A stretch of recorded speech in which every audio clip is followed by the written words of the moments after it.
Энэ удаагийн дугаараар Стив Джобсын 2005 онд Стэнфорд их сургуулийн төгсөлтийн баяр дээр хэлсэн илтгэлийг төлөвлөвлөе. Түүний хэлсэн үгийг бүх цаг үеийн хамгийн гайхалтай илтгэлүүдийн нэг гэж үздэг. Ингээд түүний ярьсан түүхийг сонсцгоё. Thank you. Өнөөдөр би та бүхэнд өөрийн амьдралын 3 түүхийг ярихыг хүсэж байна. Өөр юу ч биш, ердөө л 3 түүх. Эхний түүх бол амьдралын цэгүүдийг холбох тухай. Би Reading College-д 6 сар суралцаад сургуулаасаа гарсан. Харин дараа нь 18 сарын турш сургуулаасаа бүр мөсөн гарах хүртлээр тэнд байсан. Яагаад би сургуулаа орхисон бэ? Энэ бүхэн намайг төрөхөөс өмнө эхэлсэн явдал. Миний төрсөн ээж залуухан, гэрлээгүй, дөнгөж төгссөн оюутан байлаа. Тэгэд намайг гидсэнд байхад хүнд үрчлүүлэхээр шийдсэн. Ээж маань намайг ямар ч байсан сургуулаа төгссөн хүнд үрчлүүлэх ёстой гэж бодож байлаа. Тэгэд намайг нэгэн хуульч болон түүний эхнэр хоёрт үрчлүүлэхээр болов. Тэд охинтой болохыг маш их хүсэж байсан. Гэтэл нэгэн шөнө ээж тэднэрөө уцтаад "Би хүүтэй болсон. Харин та хоёр хүүхэд үрчилж авах хэвээрээ юу?" гэж асуухад "Тэгэлгүй яах вэ? Мэдээ чи хэрэг" гэж хариулсан. Гэтэл ээж маань удалгүй тэднийг их сургууль төгсөөгүй гэдгийг, аав маань бүр ахлах сургуулаач төгсөөгүйг олж мэдсэн.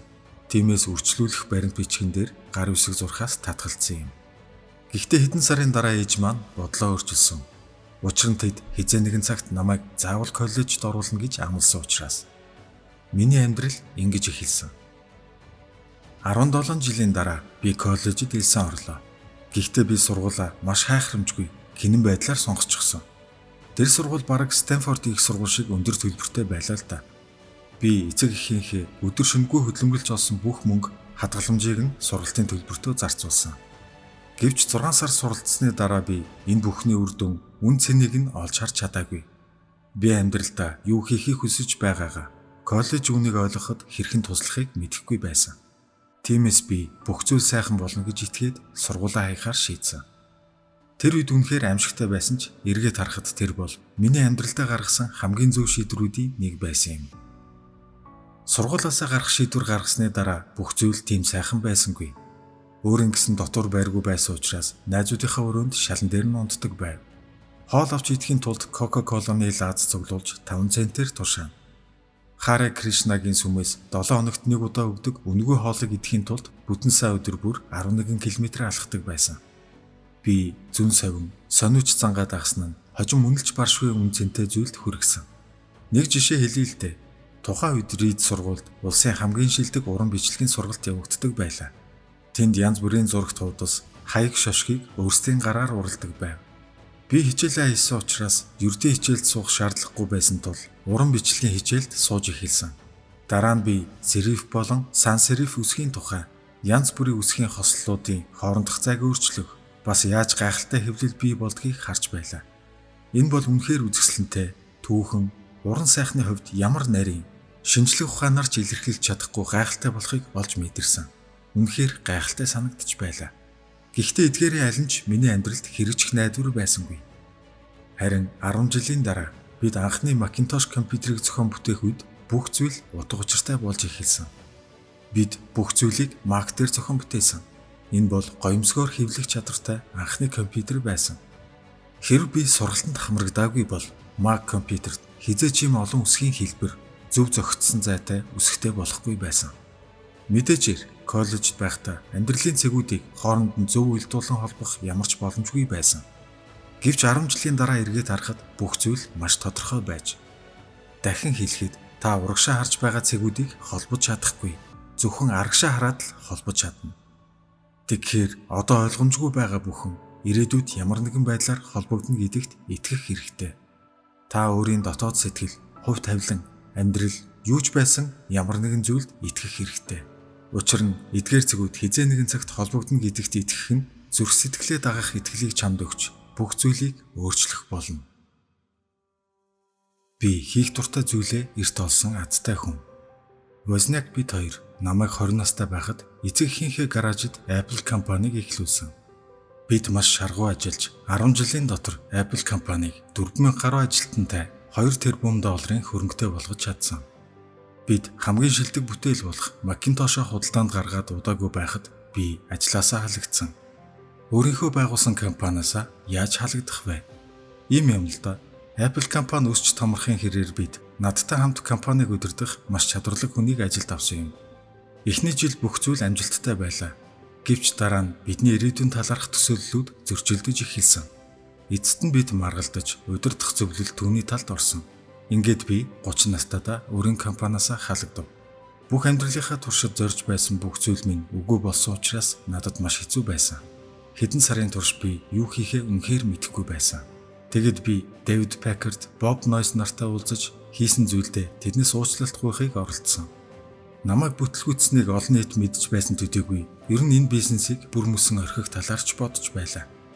Гэвч ямар нэг зүйл аажмаар надад мэдрэгдэж эхэлсэн. Би хийсэн зүйлдээ дуртай хэвээрээ байгаагаа ойлгосон. Тэдэнд би гологдсон ч ажилдаа дуртай хэвээрээ байв. Apple компани надад хийсэн зүйл үүнийг огт өөрчилсөнгүй.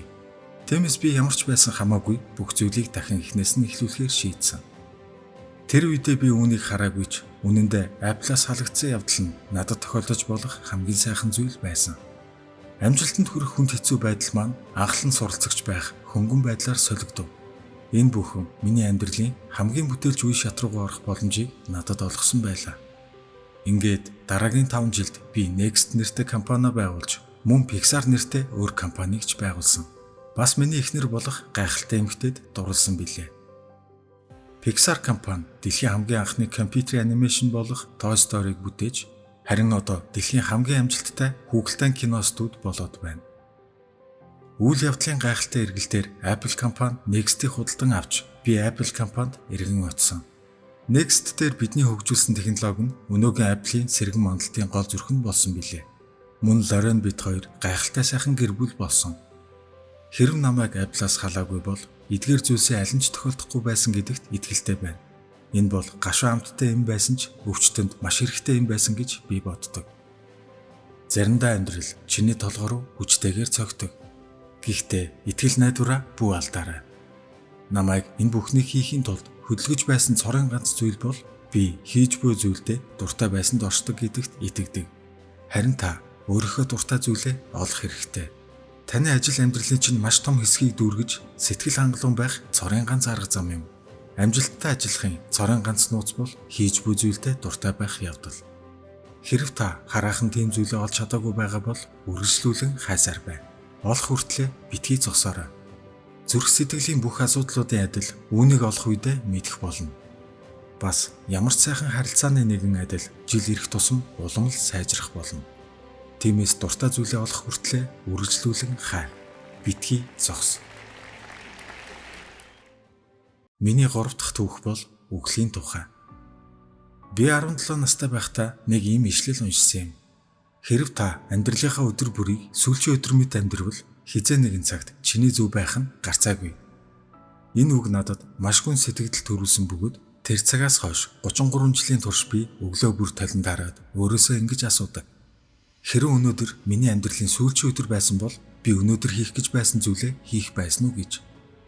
Тэгэд би энэ асуултанд олон хоног дараалан үгүй гэж хариулах болгонд би ямар нэг зүйлийг өөрчлөх ёстойгоо мэдэж байна. Удахгүй үхэн гэдгээ санах нь амьдралдаа томоохон шийдвэрүүдийг гаргахад туслах хамгийн чухал хүчин зүйл болсон. Учир нь бараг бүх зүйл хүлээлт, бардамнал, бүтлгүүтлээс айх айдас энэ бүхэн үхэлтэй нүүр тулгарх үед зүгээр л алга болж зөвхөн жинхэнэ чухал зүйлэл үлддэг юм байна. Үхэх гэж байгаагаа санах нь чамд алдах зүйл байна гэж бодох тархины өрхнөөс зайлсхийх хамгийн сайн арга юм. Чамд зүрх сэтгэлээ дагахгүй байх шалтгаан байхгүй. Одоогоос 1 жилийн өмнө би хор тавдартай гэж онцлогдсон. Нойр булчирхай хор тавдар. Гэтэл би нойр булчирхай гэж юу байдгийг ч мэддэггүй байлаа. Эмч нар надад энэ бол эдгэршгүй хор тавдрын төрөл. Танд 3-6 сарын л нас үлдсэн гэж хэлсэн. Тэгэд намайг гэртээ хараад ажлаа цэгцлэхийг зөвлөлөө. Энэ бол үнэндээ үхэлдээ бэлтгэсэн үг байсан. Надад дараагийн 10 жилийн хугацаанд хүүхдүүдтэй хэлэх гэж байсан бүх зүйлээ хэдхэн сарын дотор хэлж амжих ёстой болсон. Би өдөр бүр л өвчнөтэйгөө хамтдаа амьдарч байлаа. Надад шинжилгээ хийж нойр булчирхай хавдраас эсийн дээж авсан. Тэгээд эмч нар эсийг шинжилж үзээд уйлж байхыг эхнэр маань харсан байсан. Тиймээс би хагалгаанд орох шаардлагатай болов. Хагалгаач амжилттай болж одоо би сайн байгаа. Энэ бол миний үхэлтэй хамгийн ойр нүүр тулсан үе байсан. Бас дахиад хэдэн 10 жилийн дараа түүнтэй нүр тулан байх гэж найдаж байна. Хинч үхэхийг хүсдэггүй. Деважинд очихыг хүссэн хүмүүс ч тэнд очихын тулд үхэхийг хүсэхгүй. Гэсэн хэдий ч үхэл бол бид бүгдээрээ хуваалцдаг газар юм. Түүнээс хинч зүхтаж байгаагүй. Тийм ч байх ёстой. Учир нь үхэл бол амьдралын цорын ганц шилдэг бүтээл. Шин зүйлд зам тавихын тулд хуучин зүйлийг арилгадаг. Харин яг одоо шин зүйл нь чи. Гэхдээ хизээ нэгэн цагт чи аажмаар хуучин болж арчигдах болно. Хэтрүүлж хэлсэнд уучлаарай. Гэхдээ энэ бол гарцаагүй үнэн зүйл.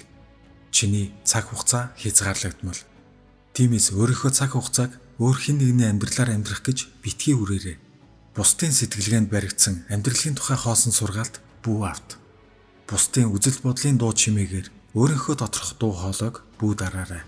Хамгийн чухал нь зүрх сэтгэл зүүн совингоо дагах зоригтой байгаарай. Зүрх сэтгэл зүүн совин чамайг хэн болохыг хүсэж байгааг ямар нэг байдлаар аль хэдийн мэдж байдаг.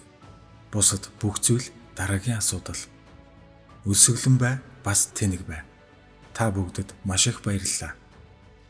Стив Джобс өлсгөлэн бай гэдгээрээ байгаа зүйлдээ сэтгэл ханаж, цагаа битгий дэмийвэр. Харин тэнэг бай гэдгээр өөрийгөө хангалттай мэдлэгтэй гэж хизээж битгий бод гэж хэлсэн болол та. Тэрээр 2003 онд хорт хавдраар онцлогдсон. Гэхдээ Стив 9 сарын турш хорт хавдрын хагалгаанд орохоос татгалзсан байдаг. Яагаад энэ бүхнийг хийснийг мэдэхгүй ч тэрээр хоолны дэглэм, зүү эмчилгээ, ургамлын гаралтай эмчилгээг сонгосон. Эцэст нь хагалгаанд орсон боловч химийн болон туяаны эмчилгээнээс мөн л татгалцсан. Хэсэг хугацаанд биеийн байдал нь сайжирсан ч 2006 онд хорт хавдар нь ахин илэрчээ. Гэсэн хэдий ч олон нийтийн үйл ажиллагаанд оролцсоор байлаа. Apple компани төлөөлөгч нарч түүний бие сайн байгаа гэж ярьж байлаа. 2009 онд Стив илэг шилжүүлэн суулгах мэс засалд орж амжилттай болсон төдийгүй 2011 онд ажилдаа эргэж ирсэн нь гайхамшиг мэтэл байлаа. Тэр эргэн ирснээсээ хойш iPad 2 болон Cloud гэх мэт шинэ бүтээгдэхүүнүүдэд танилцуулсаар байсан. Гэвч үүнээс удалгүй ажиллаа өгч амралтаа авч байгаагаа зарласан. Үнэн дээр амралт биш бүх зүйл төгсөж байгааг тэр мэдж байсан байх. Стив Джобс 2011 оны 10 сард Калифорни дахь гэртээ нас барах хүртлээр Apple компанийнхаа ажлыг хийсээр байсан гэдэг. Түүний хэлсэн олон гайхалтай ярьцлагууд байдаг ч дээрх хэлтгэл нь бусдад амьдралыг өөрөөр харах том урам зориг болсон гэж ярьдаг. Та бүхэн ч гэсэн түүний илтгэлээс ямар нэг зүйлийг олж харсан гэж найдаж байна. Stay hungry, stay foolish. Thank you all very much.